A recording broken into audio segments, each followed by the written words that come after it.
Bismillahirrahmanirrahim. Today we will discuss thrombosis.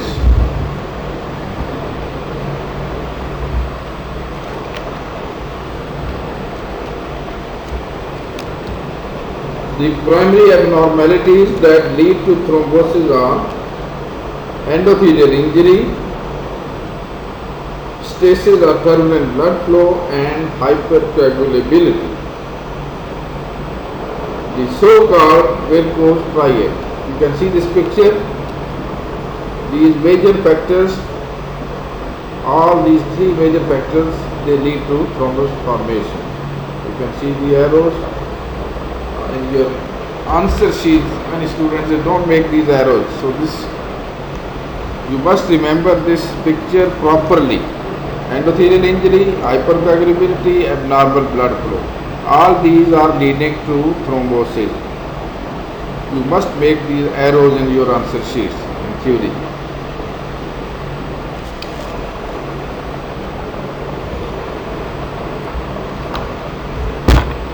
Now we will be discussing about these major factors. What are the causes? Endothelial injury.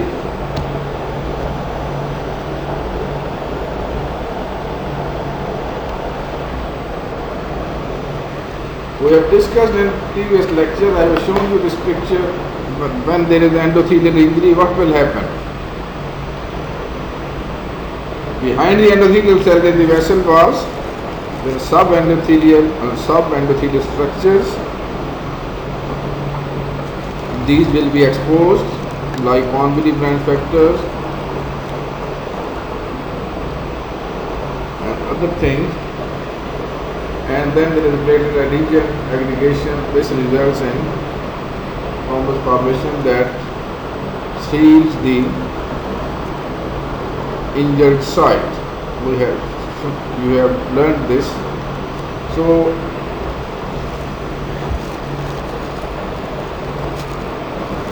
causes of this injury, these may be different causes. There will be physical injury, there will be some infectious agents.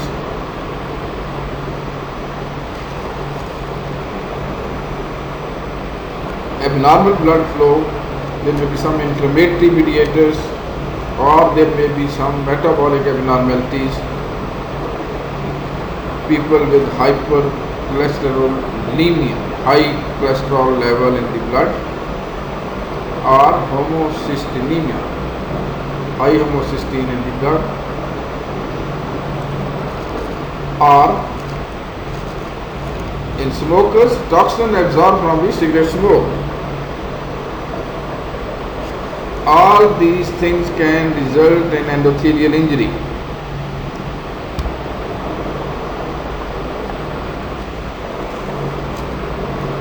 What will happen after this injury? There is endothelial activation or dysfunction. So the function of the normal intact endothelial cells after this injury, these are changed. What are these changes? One is procoagulant changes. After this injury, the endothelial cell is down-regulate the expression of thrombomodulin. This thrombomodulin is the key modulator of thrombin activity.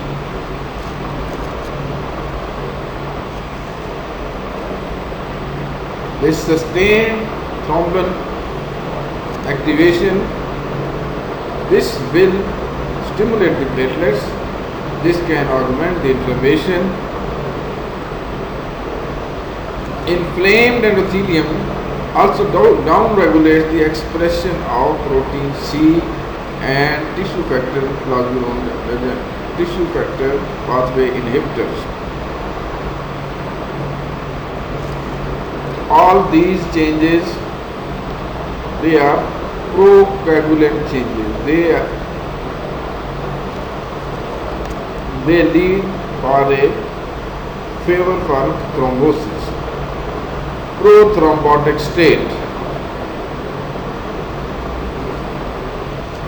And some other factors due to some endothelial injury, antifibrinolytic effects. Activated endothelial cells, they will secrete plasminogen. Plasminogen activator inhibitors.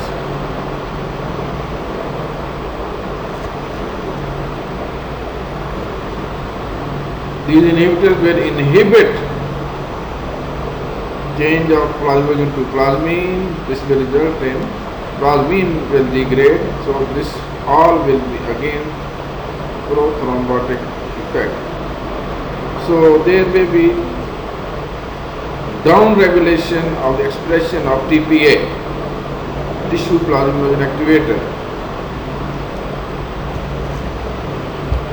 All these changes will result in a prothrombotic state.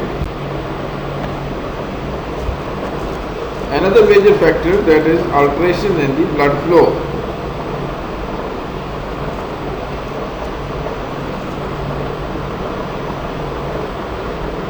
You know from the physiology, normal blood flow is laminar. Laminar means that the platelets and the other cellular components of the blood, these are flowing centrally in the vessel lumen, and these are separated from the endothelial cell, from the endothelium, by a slower moving layer of plasma.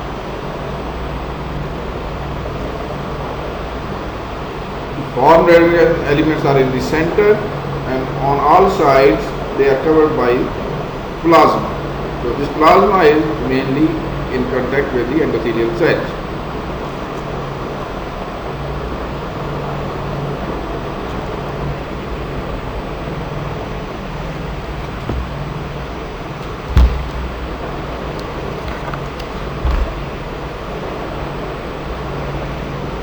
Now what will happen when there is turbulence?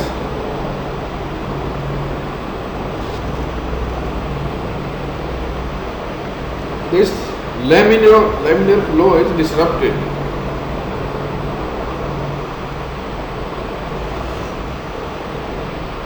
Turbulence contributes to arterial and cardiac thrombosis by causing endothelial injury or dysfunction, as well as by forming counter currents that contribute to local pockets of stasis. Stasis is a major contributor in the development of venous thrombi.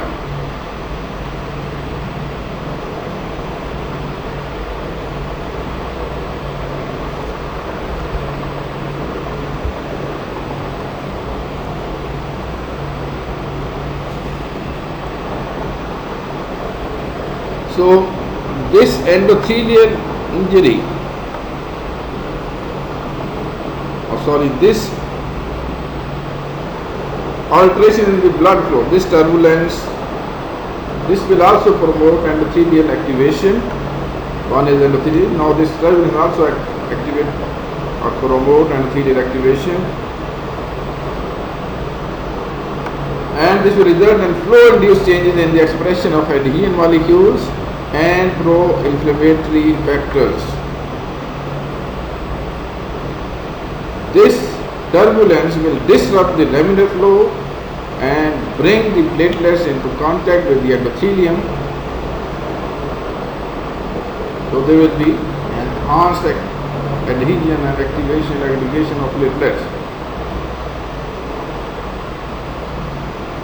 This alteration in the blood flow also prevent washout and dilution of activated clotting factors by fresh flowing blood, and the inflow of clotting factors inhibitors. And if the blood is flowing normally, then these activated coagulation factors are washed out and diluted. Clotting factor inhibitors are brought to the side, but this will be reduced or finished by this alteration of blood flow.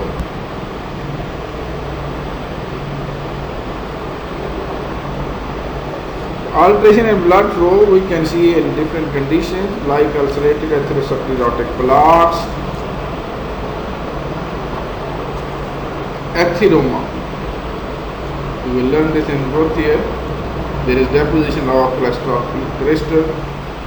This is going on increasing in size, and this will ultimately result in myocardial infarction.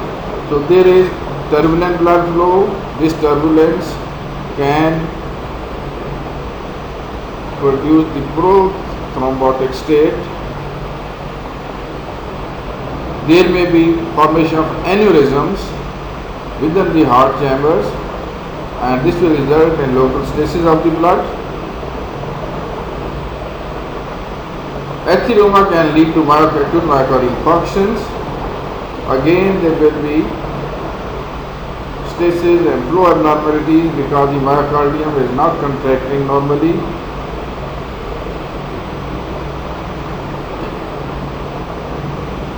Rheumatic mitral valve stenosis or disease where the mitral valve is stenosed, narrow. This again results in left atrial dilation. Left atrial dilation, this will result in stasis of blood. Again, there will be a prothrombotic state.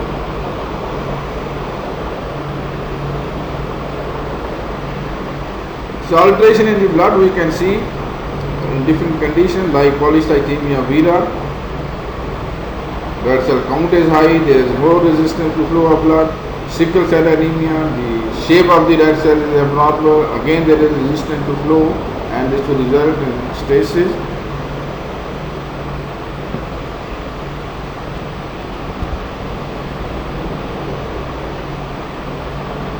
Third thing is hypercoagulability, also known as thrombophilia. You have one chart in your book. This is same table or same chart.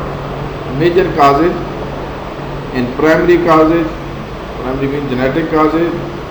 The most common cause the factor 5 mutation or prothrombin mutations or increased levels of factor 8, 9, 11 or fibrinogen.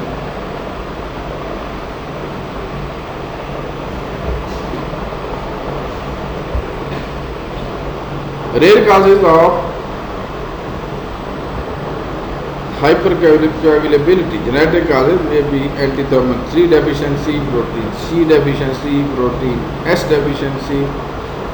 Very rare causes, there may be fibrinolysis defects, homozygous homocystinuria.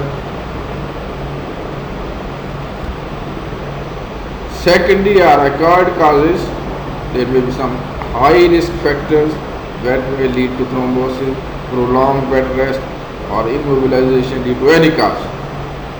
Myocardial infarction, atrial fibrillation, tissue injury like in surgery, trauma, burns, cancer, prostatic cardiac valves, DIC, heparin-induced thrombocytopenia, antiphospholipid antibody syndrome. All these may be secondary causes that may lead to thrombosis. Low risk for thrombosis we can see in cardiomyopathy, nephrotic syndrome, hyperestrogenic states like in pregnancy or postpartum. Then oral contraceptive use. All these conditions, sickle cell anemia, smoking, all these will also have some contribution in thrombosis formation. This is same table. You can see from your book.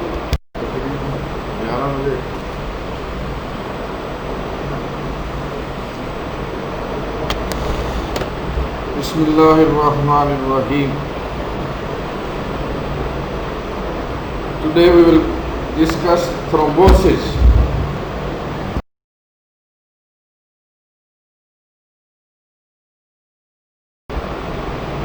This is just to show you what you know from your physiology, how this coagulation cascade is activated.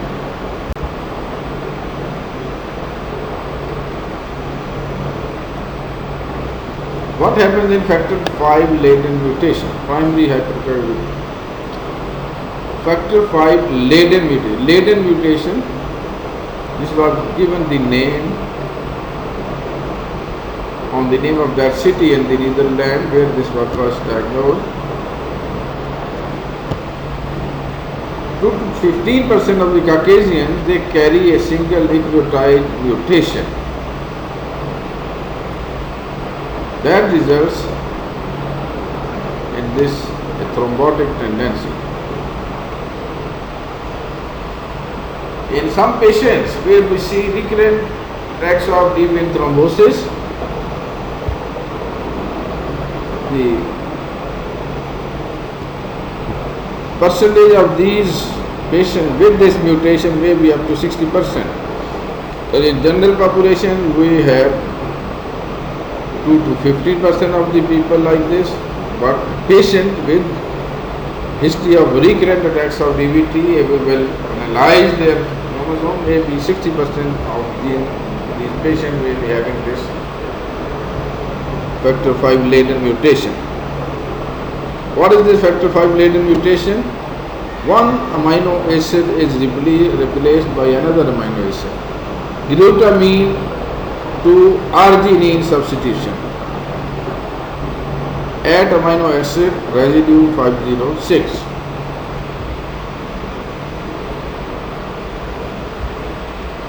Just like in sickle cell anemia, maybe you will learn, you have learned in physiology, one amino acid substitution will change the properties of the hemoglobin. Now here again one amino acid substitution will change the property, so patient will have a thrombotic tendency.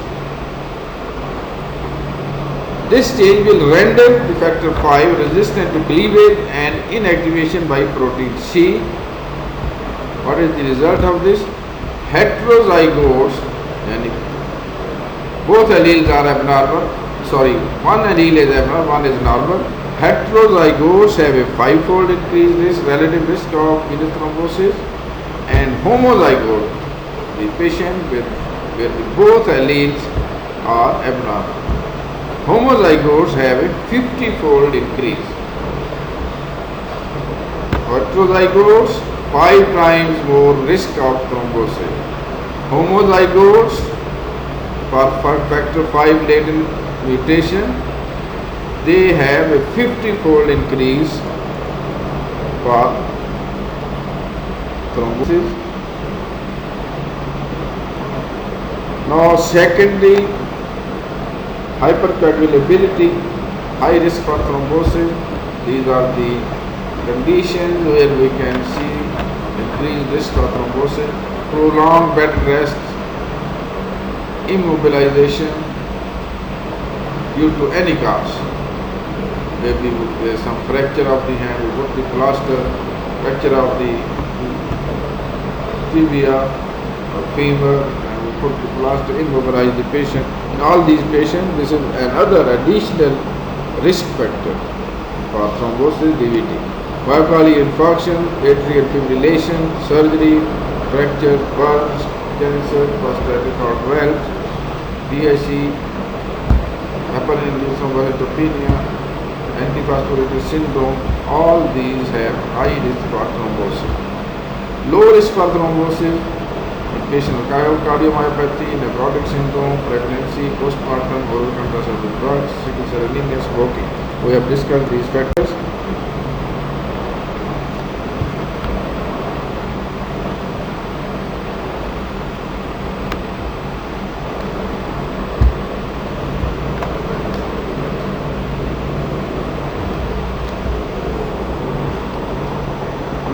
Thrombosis morphology. Thrombi can develop anywhere in the cardiovascular system. These may vary in size and shape depending on the involved site and the underlying cause. Arterial or cardiac thrombi usually begin at sites of turbulence or endothelial injury. Venous thrombi characteristically occur at sites of stasis.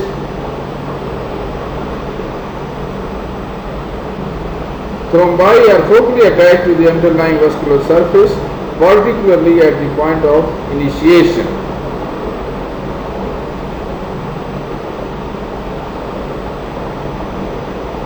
From here, arterial thrombi tend to grow retrograde, while venous thrombi extend in the direction of blood flow. Thus, both type of thrombi, they will propagate towards the heart. The propagating portion of a thrombus is often poorly attached and therefore prone to fragmentation and embolization. Part of this thrombus will be removed. This will flow through the blood vessel and this can lodge anywhere in the coronary artery. This can result in myocardial infarction. If this goes to the brain and block the vessels there, this can result in severe cerebrovascular accident.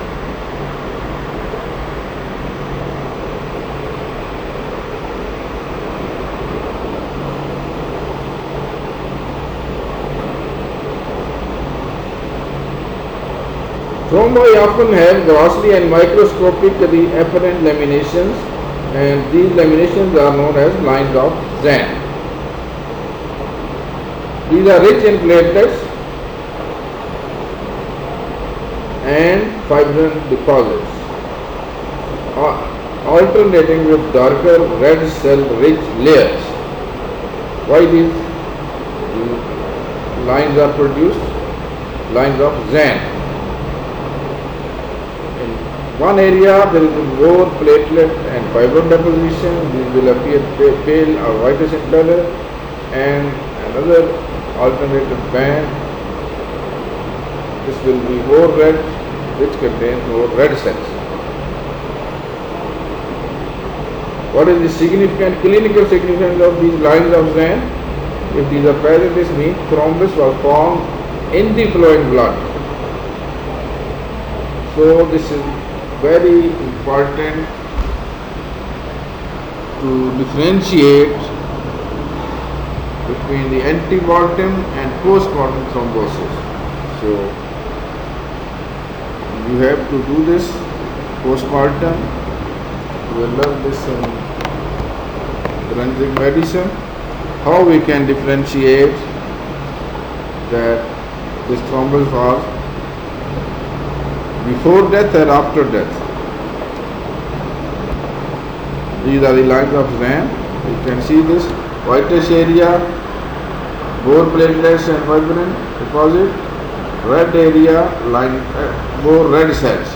So alternating lines of Zahn. This indicates this thrombus was formed in flowing blood, and when the patient was live, not after death.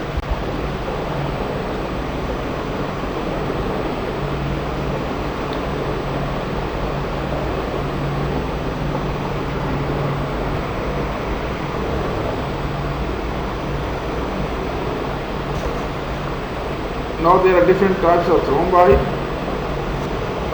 In heart chamber or in the aorta, we can mural thrombi, and these are the causes of formation of mural thrombi: abnormal myocardial contraction, arrhythmias, dilated cardiomyopathy, myocardial infarction, or endothelial injury, myocarditis, and maybe catheter trauma. We can see aortic mural thrombi, and the causes here, these may be ulcerated atherosclerotic plaques or aneurysmal dilations.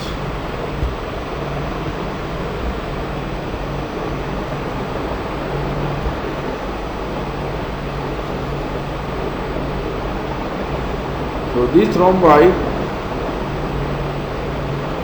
these can arise from vegetations on the heart valves. The causes are infective endocarditis or non-bacterial thrombotic endocarditis.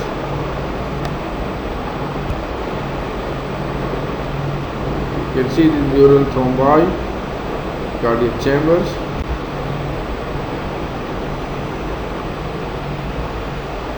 Laminated thrombus, this is intestine. Now, these are some points very important for your post-mortem examinations. The dead bodies, you have to give the cause of death. Arterial thrombi or venous thrombi.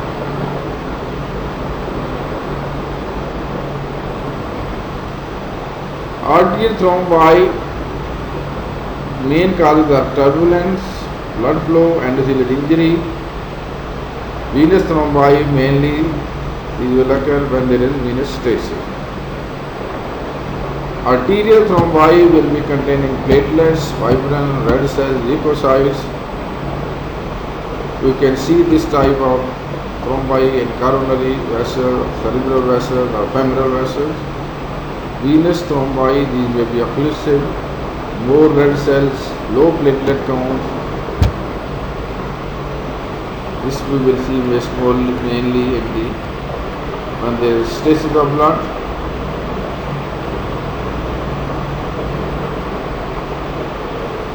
The common site, lower extremities, upper extremities. Venous thrombi, 90% these are in the lower extremities.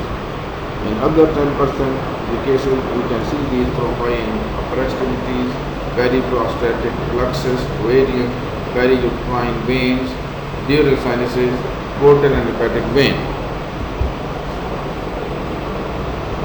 The propagation of these thrombi in arterial case these will be retrograde, and in venous thrombi this will be in the direction of blood flow. So both these type of thrombi will propagate towards the heart. Now there are some points: antemortem and postmortem thrombi. Antemortem, that means these thrombi were formed in a live person. These are firmer, focally attached to the underlying surface of the vessel wall, and there are lines of Zahn. Postmortem thrombi, these are gelatinous. Lower portion red cell, because these are heavier, red cell will settle down. Upper portion, this is like yellow chicken fat, just like if you take some blood sample and without any anticoagulant you take this in some tube and keep this. The lower portion will be red cell, upper portion will be containing more and more serum after clotting of the blood. So similarly, the postmortem thrombi will be like this: low portion containing more red cells, upper portion containing more serum. This will appear yellow like the chicken fat.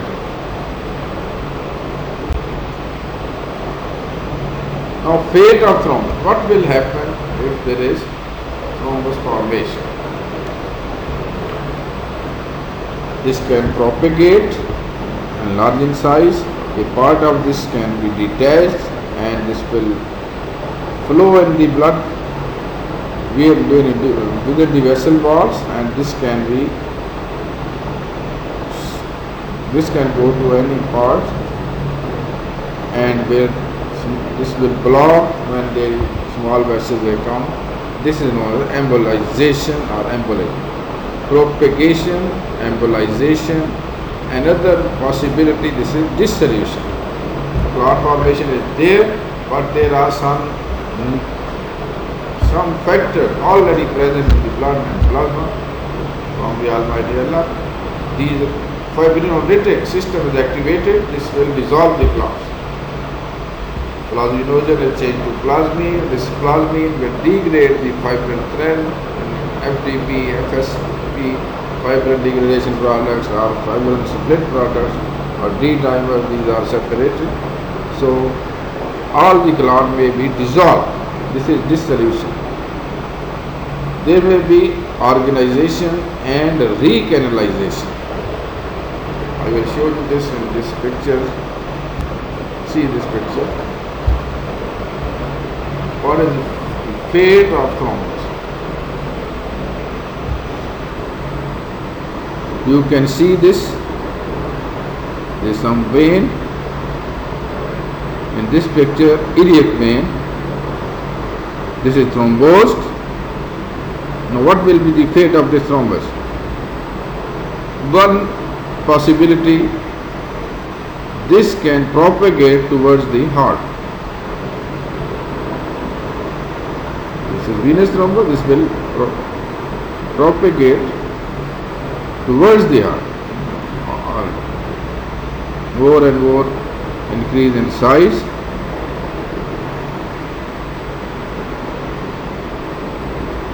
Now another possibility, a part of this thrombus in the lower portion, 4 possibilities are given from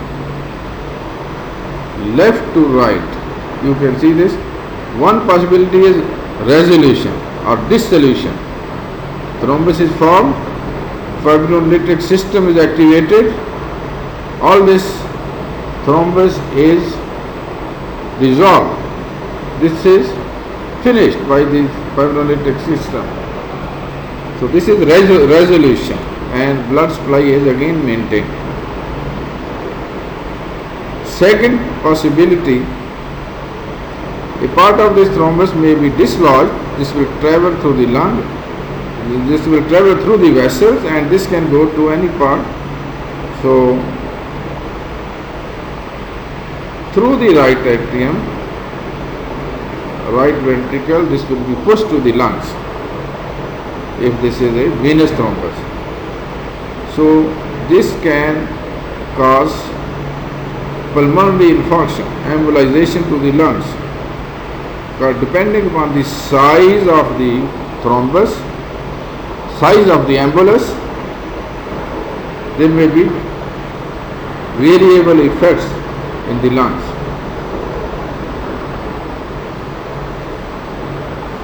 Third possibility, this thrombus can be organized and incorporated into the vessel wall. Now from left to right, you can see a third number, organized and incorporated into the wall of the vessel. Lumen of the vessel wall is reduced, but still there is blood flow.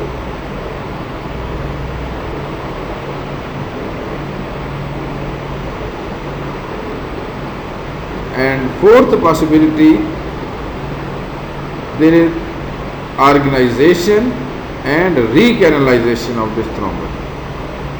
So thrombus is organized, there is more and more collagen deposition, the new vessels are formed, and they are juxtaposed to each other, although not normal, but still through these small new vessels there may be supply of blood in that area. This is recanalization.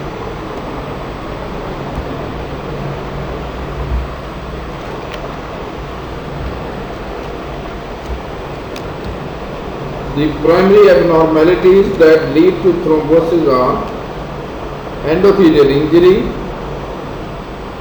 stasis or turbulent blood flow, and hypercoagulability. The so-called varicose triad. You can see this picture. These major factors, all these 3 major factors, they lead to thrombus formation. You can see the arrows in your answer sheet.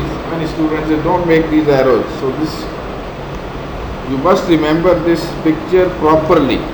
Endothelial injury, hypercoagulability, abnormal blood flow. All these are leading to thrombosis.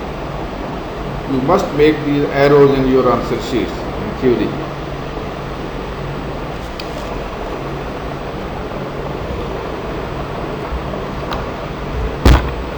Now we will be discussing about these major factors, what are the causes.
see from this picture,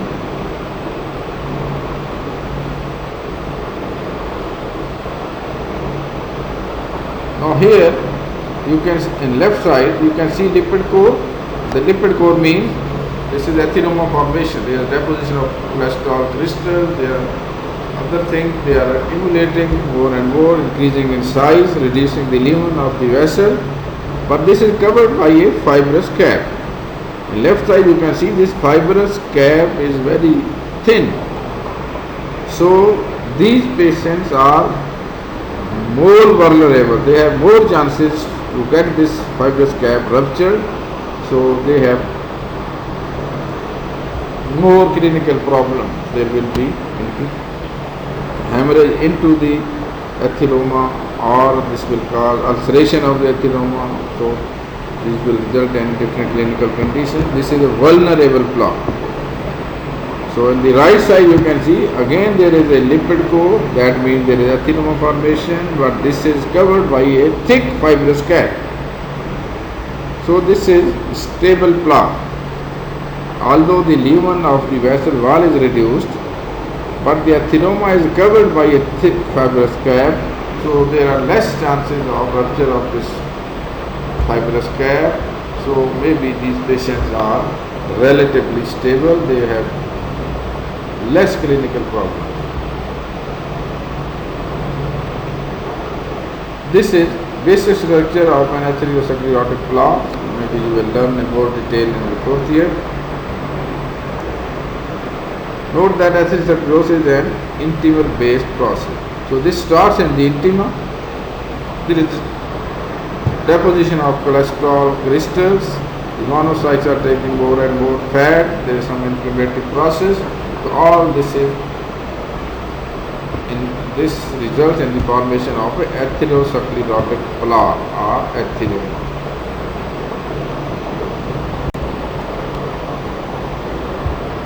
So thrombosed artery stained for elastic tissue. So we can see different stain. We can see this.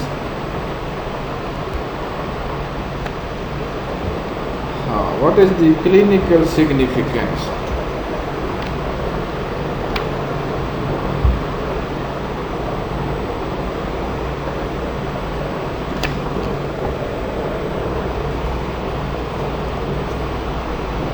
The thrombi come to clinical attention when they obstruct arteries or veins, or when they give rise to emboli.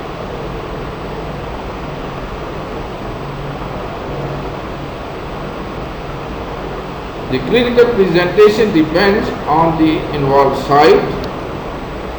Venous thrombi can cause painful congestion and edema distal to an obstruction,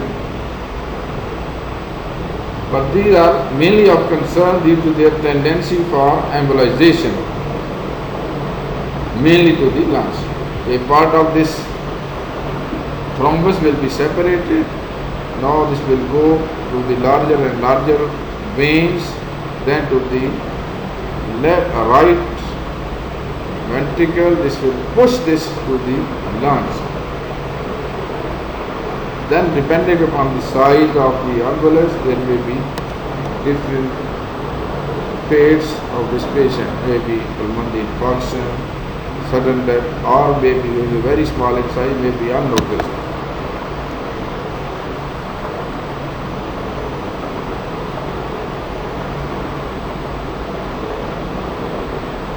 Now there may be arterial thrombi. You can see the after infarction, rheumatic heart disease. So these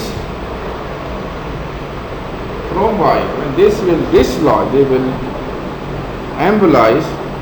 These are going to the arterial circulation. So most sensitive areas are brain and heart. If this thrombus will block the small coronary arteries, this can cause myocardial infarction. If this will block some small vessel in the brain, that area will be infarcted and patient will get an attack of CVA, cerebrovascular accident, PALAG. So these are two major complications of this thromboembolism.